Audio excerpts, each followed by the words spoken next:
This a little bit abbreviated today. I was up at Simpsonville at the Clock Tower Tap Room celebrating, as you could tell from my fancy attire, the Upstate Beer Boys 1 year anniversary, recording episodes that you will be able to hear very soon on your favorite audio and podcast streaming platforms. So I really only got to watch that pretty crazy finish. Most of the Miami Bills game, including that insane finish. So we'll just run through all these pretty quick. First game was two kind of, I don't really call them rebuilding, I don't really call them forlorn franchises in Houston and Chicago. It was a very close game, 14-13 Houston at half. Chicago outscored them 10-6 in the second half to pull away 23-20. Let's look at the stats. We'll judge this by box scores. Wasn't a huge. It was a 130. Oh no, that was a field goal. I'm sorry. Yes, there wasn't a lot of huge plays. A lot of field goals. Not a lot of huge plays. Stats wise, Mills at under 300. Field barely cracked 100. He had 2 picks, so that's not a very good game. Herbert had a good game, 150 rushing yards, 2 scores. Pierce, the rookie for Houston, finally breaking out of a shell, 80 yards and a touchdown. Decent little game there.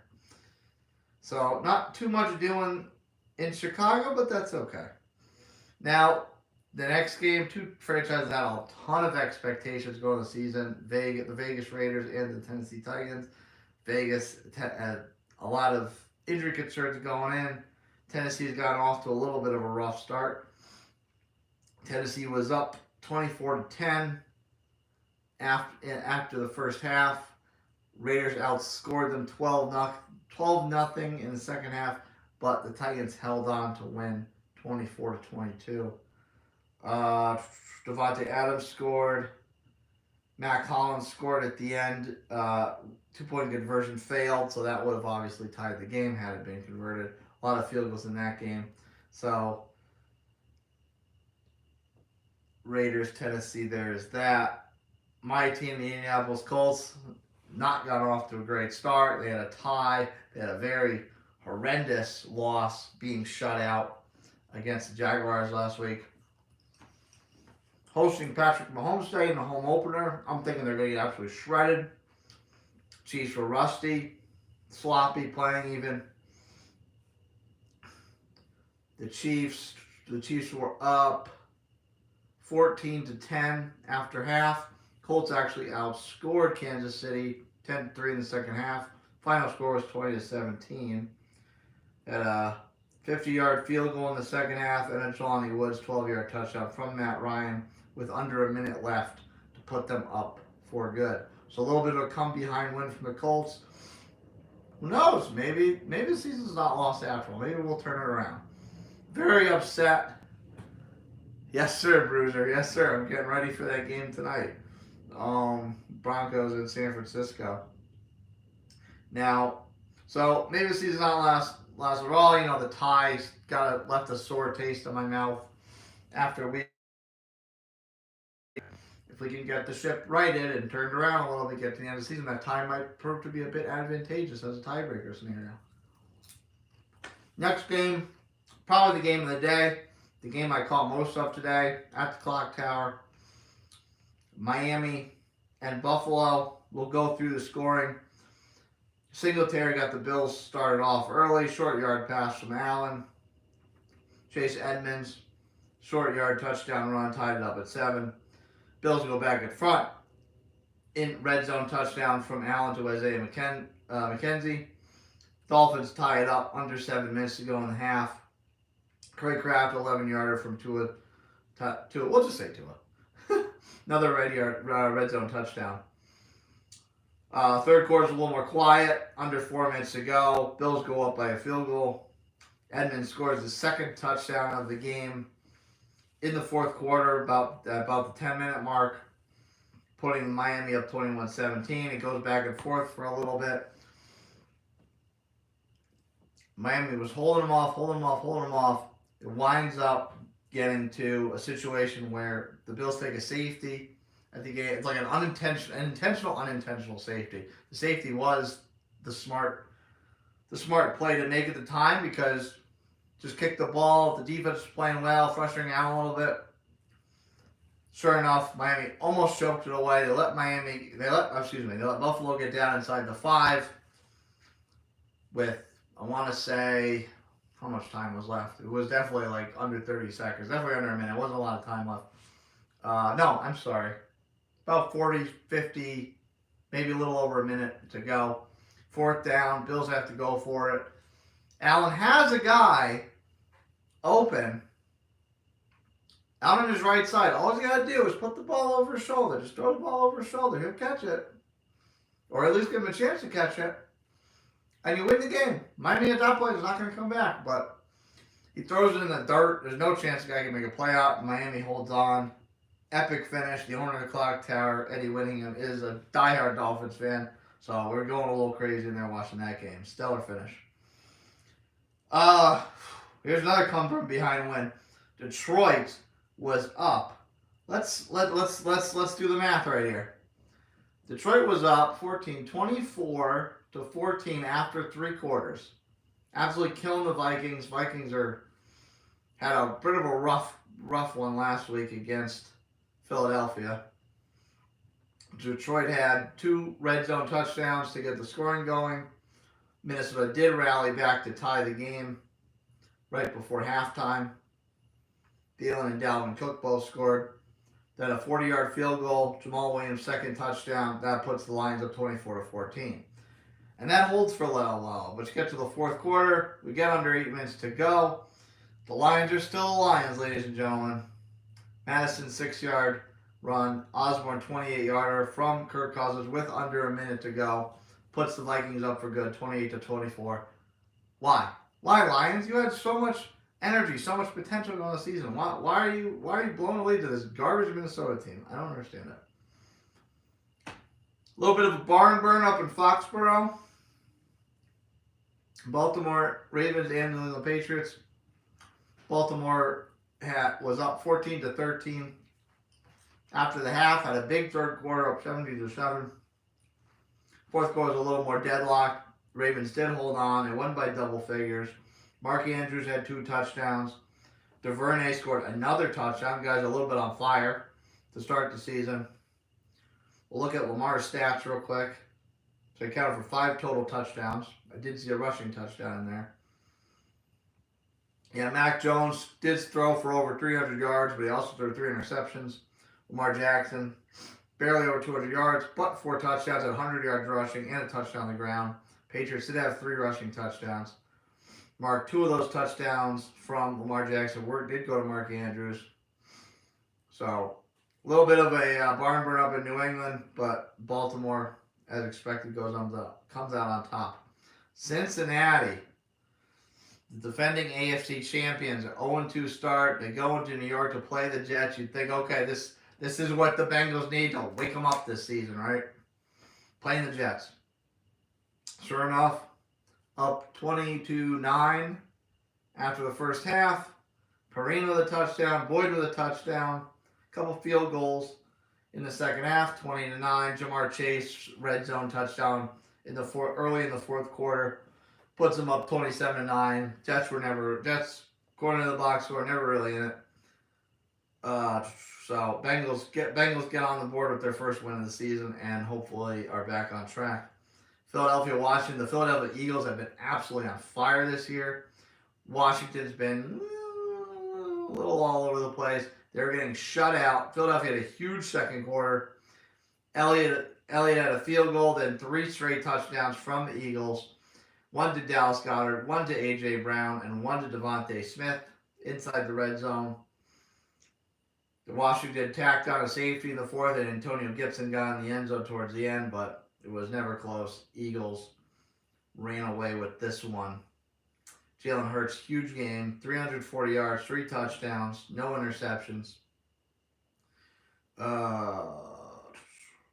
Receiving day, Devontae Smith had a huge day. 169 yards, A.J. Brown 85 yards. Terry McLaurin did have 100 yards, but no touchdowns because Washington could not find the end zone up until the very end of the game, but at that point it didn't matter. Carolina Panthers. I have been dragging the Carolina Panthers through the mud. They're kind of my new backyard team living down here.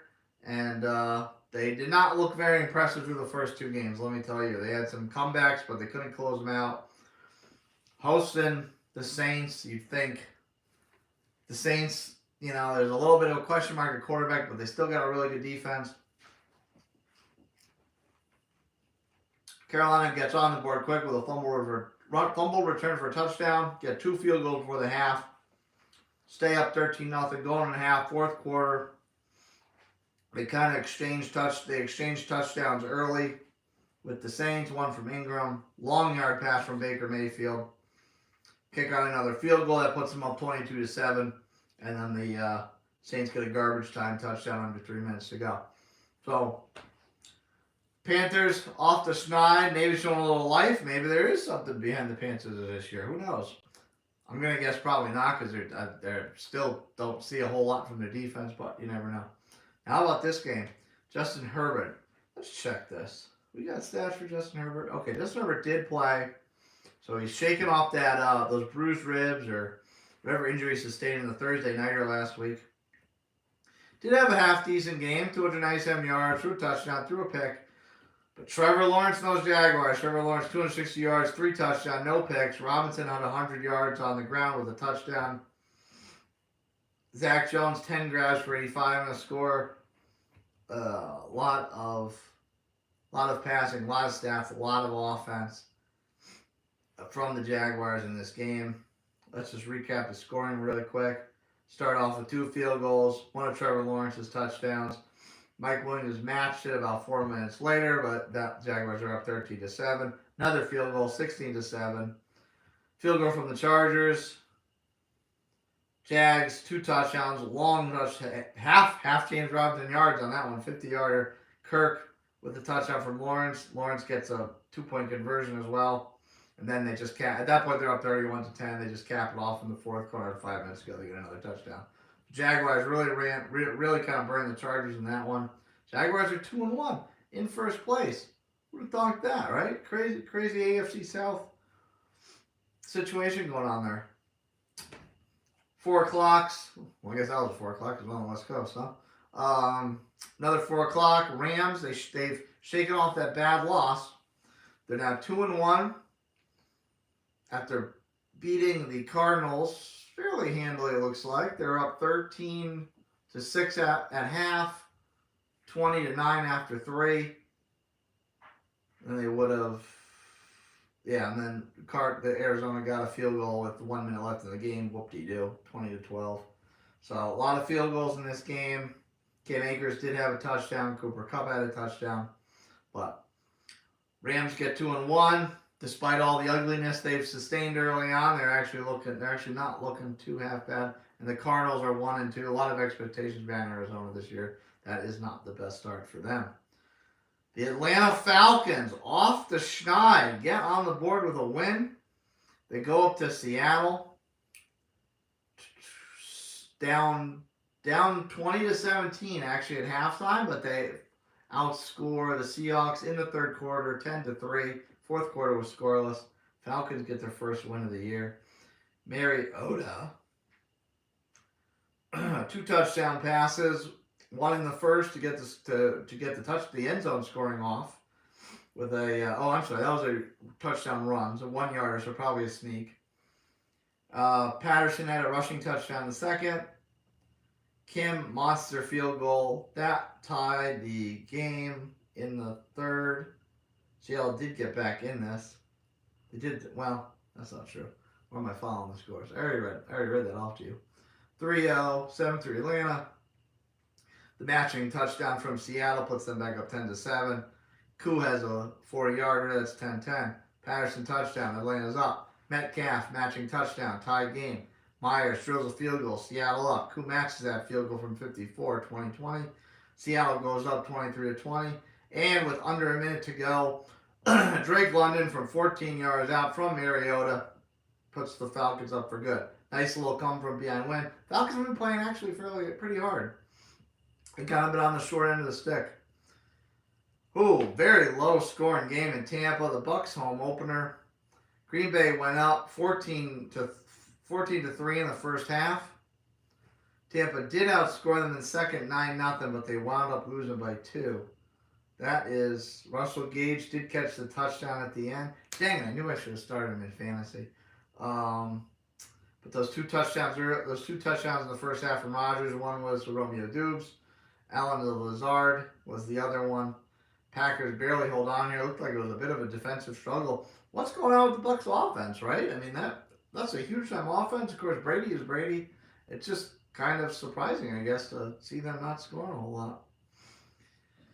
We are underway now. At the time I'm going live with this San Francisco-Denver matchup, pitting two of my fellow favorite beer tubers right at each other's necks.